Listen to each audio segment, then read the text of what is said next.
मोहब्बत हर किसी को समझनी चाहिए। अनिला जी अब देखिए दो तरफ से मुद्दे उठे। नई परिभाषा देखिए, सेकुलरवाद का एक चाशनी निकाल दिया हमारे मित्र दुष्यंत विजय राठी और दुष्यंत नागर जी की तरफ से कहा गया बीजेपी की दिक्कत यह है कि माहौल बनाते हैं, भौकाल बनाते हैं। यह भी कहा कि उनके नेता अनपढ़ हैं, वो भी नहीं जानते कि क्या करना है क्या नहीं करना है, और काम की बात नहीं करते हैं बस, इसीलिए ये बाकी सनातन धर्म और ये सब बात करते हैं। इससे आपत्ति है।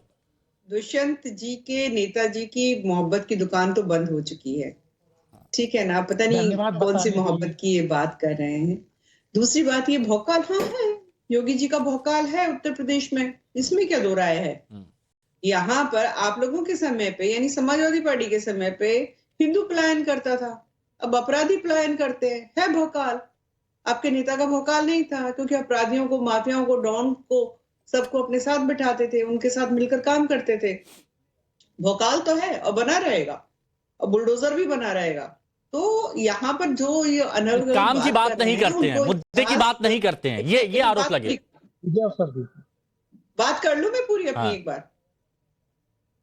यहाँ पर समाजवादी पार्टी के प्रवक्ता ने कहा था, एक नाम बता दीजिए, एक नाम बता दीजिए जिसका पिता इतना सक्सेसफुल बादशाह रहा हो, राजा रहा हो, और उसका बेटा जो है वो इतना कामयाब ना रहा। अरे वही कम्युनिटी जिसके लिए आप लोग माई बाप बनकर खड़े हो जाते हो, जिन्होंने यहाँ पे नींव रखी है। डायनेस्टी की बात कर लेंगे, विजय जी जवाब मिल रहा है आपको, सुन तो लीजिए।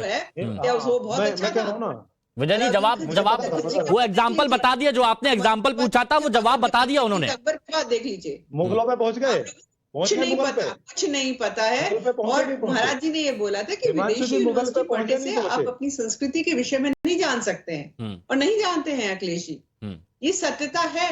राहुल जी नहीं जानते हैं, ये सत्यता है। और मैं पूछना चाहूंगी कि क्या राहुल जी, प्रियंका जी, अखिलेश जी, ये लोग महाभव्य कुंभ में स्नान करने आएंगे, या जैसे कि राम मंदिर के आज तक दर्शन नहीं किए? आप प्यार से निमंत्रण देंगे, आदर, आप सम्मान, आप निमंत्रण आप देंगे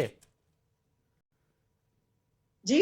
निमंत्रण विजय राठी जी, निमंत्रण चाहिए होगा ना आप लोगों को? ये बता दीजिए कि ये योगी जी का कोई व्यक्तिगत कार्यक्रम हो रहा है? नहीं, अयोध्या में जब हुआ था तब बहुत सारे मुद्दे उठाए गए थे ना। अयोध्या में तो निमंत्रण देने के बाद भी नहीं आए थे, और आज तक नहीं गए। जो पार्टी भगवा को आतंकवाद से जोड़ती हो, जो पार्टी कार सेवकों को गोलियों से भून डालती हो, आपको लगता है कि कोई भी सनातन धर्म का, सनातन संस्कृति का कोई भी कार्यक्रम होगा, हिंदू देवी देवताओं का कोई भी कार्यक्रम होगा, ये लोग जाएंगे? देखिए विजय जी ये मुद्दा देखिए दोबारा से क्यों उठ रहा है। जब ये बात कही गई कि समाजवादी पार्टी की तरफ से सवाल उठाए जाते हैं, एक बार सुनिएगा प्लीज। अखिलेश यादव जी की तरफ से जैसे आज बयान दिया गया कि साधु संत अपने किसी साथी को यहां से ले जाएं, उससे पहले मठाधीश और माफिया में ज्यादा फर्क नहीं होता। योगी जो कपड़ा पहनते हैं बोलते वक्त कम से कम उसका ख्याल रखें। मुख्यमंत्री कपड़े संतों के पहनते हैं, लेकिन संतों जैसा ज्ञान नहीं है। लोहे में जब जंग लग जाती है तो जंग का रंग वही होता है जो मौजूदा सीएम कपड़े पहनते हैं। मतलब बार बार जो इस तरह के बयान दिए गए, इसीलिए कहा जाता है कि आप हमेशा सनातन पर ही प्रहार करते हैं, इसी बात से पर्सनल अटैक करते हैं। इसका जवाब क्या है? देखिए हिमांशु जी, ऐसा है, अगर कपड़ों की बात है कि कपड़े पहनते हैं, तो अभी बहुत समय पहले एक वीडियो आई थी आदरणीय योगी आदित्यनाथ जी की। एएनआई का एक पत्रकार था जो माइक लगा रहा था और सी से गाली दे रहे थे उसको। योगी आदित्यनाथ की वीडियो खूब चली थी। तो क्या संत ऐसी भाषा का यूज करता है? एक बात। दूसरी बात मैं आपसे बता दूं, वर्ल्ड इकोनॉमिक फोरम का अभी एक सेमिनार हुआ था मुंबई में। उसमें जब मैंने बोला ना कि ये अनपढ़ नेता, वर्ल्ड इकोनॉमिक फोरम के सेमिनार में योगी आदित्यनाथ जी बटोगे तो कटोगे की बात, वहां इकोनॉमिक्स की उत्तर प्रदेश में क्या स्थिति है उसकी बात नहीं कर रहे, वो बात कर रहे हैं बटोगे तो कटोगे। तो क्या कहेगा आदमी उसको? वहां वो सुनने गया है कि भारतीय अर्थव्यवस्था में उत्तर प्रदेश का क्या रोल है, कितने इन्वेस्टमेंट इसमें हुआ, क्या उसका आउटकम हुआ, यही तो पूछेगा। एक बात नहीं राठी जी, मेरा सवाल आपसे सीधे था कि समाजवादी पार्टी के नेताओं और अखिलेश यादव जी के जितने भी बयान होते हैं वो सनातन पर, साधु संतों पर केंद्रित होते हैं, उन्हीं के इर्द गिर्द होते हैं, उससे आगे क्यों नहीं बढ़ पाते?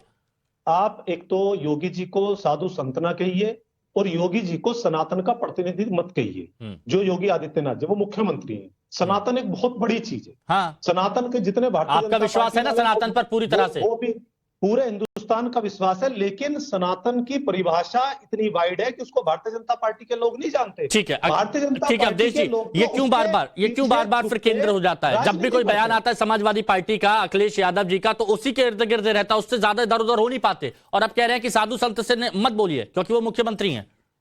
नहीं, देखिए, आलोचना के साथ साथ तथ्य और बाकी वो आपके उत्तर देता हूं। जिसके भाषण की बात विजय जी कर रहे हैं ना, वो मुंबई में हिंदू आर्थिक फोरम था, एक वर्ल्ड लेवल पर हिंदुओं ने मिलकर हिंदू आर्थिक मंच बनाया है। पिछले साल उसका थाईलैंड में, बैंकॉक में हुआ था, इस बार वो मुंबई में था। और योगी जी का पूरा भाषण हम लोगों के पास, आपके पास भी आया होगा, पूरा सब जगह गया था। उसमें पूरी इकोनॉमी की भी बात है कि भारत की इकोनॉमी कैसे बढ़ी है, प्राचीन युग में कैसे रही है। तो ऐसा नहीं को बोला था, उसमें ये बातें आई थी। और ये बात सही है कि बटेंगे तो समस्या बटेंगे केवल इसी के लिए थोड़े है। अगर राठी जी भी बटेंगे तो कई बार कटने का मतलब मरना ही थोड़े। ये पर्सनल अटैक है कि नहीं है? समाजवादी पार्टी का पर्सनल अटैक है कि नहीं है? कंप्लीट पर्सनल, तो और क्या अटैक है? पर्सनल अटैक के लिए भी तथ्यों को साथ लेकर ढंग से करें तो चलता है। पर्सनल अटैक राजनीति में कोई है तो आलोचना से परे नहीं है। कोई भी हो, जोगी जी हो, मैं हूं, अखिलेश जी हो, विजय राठी जी हो, दूसरे कोई भी हो। ये सिर्फ योगी आदित्यनाथ पर है या फिर सनातन? ये जो प्रश्न कर रहे हैं ना, दुर्भाग्य यही है कि समाजवादी पार्टी में अब पुराने समय के जो महत्वपूर्ण नेता थे, जिनको भारतीय संस्कृति सबकी समझ थी, जिनकी एक समाजवाद के रूप में प्रशिक्षण था उनकी भाषा में, वो सारे लोग अब नहीं है। इस समय अखिलेश जी के जो सलाहकार हैं, साथ में काम करने वाले, या राहुल गांधी जी के साथ जिस ढंग से अल्ट्रा लेफ्टिस्ट, अल्ट्रा सोशलिस्ट हैं, उनको सेकुलरिज्म के नाम पर बेसिक एलर्जी है। ठीक है, दर्शन जी प्लीज बताइएगा, ये जितने भी बयान मैंने कोट किए, सुझाव देते हैं फिर उसको। ठीक है दर्शन जी, जितने भी बयान मैंने कोट किए वो क्या हैं? वो पर्सनल नहीं है। पहले तो मैं अवधेश जी को जवाब दे दूं।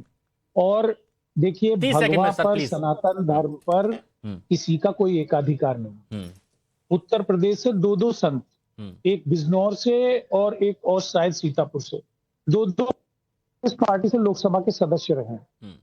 पहले तो मैं आपको ये क्लियर कर, ये जब रिटायर्ड हाई कोर्ट के जज, टीचर, आईएएस अफसर, ये लोग मुख्यमंत्री बन सकते हैं तो एक सन्यासी भी बन सकता है। लेकिन जब आप मुख्यमंत्री बन गए तो आपकी जवाबदारी जनता के प्रति है, और उस वक्त आपके कार्यों को लेकर आपकी आलोचना होती है।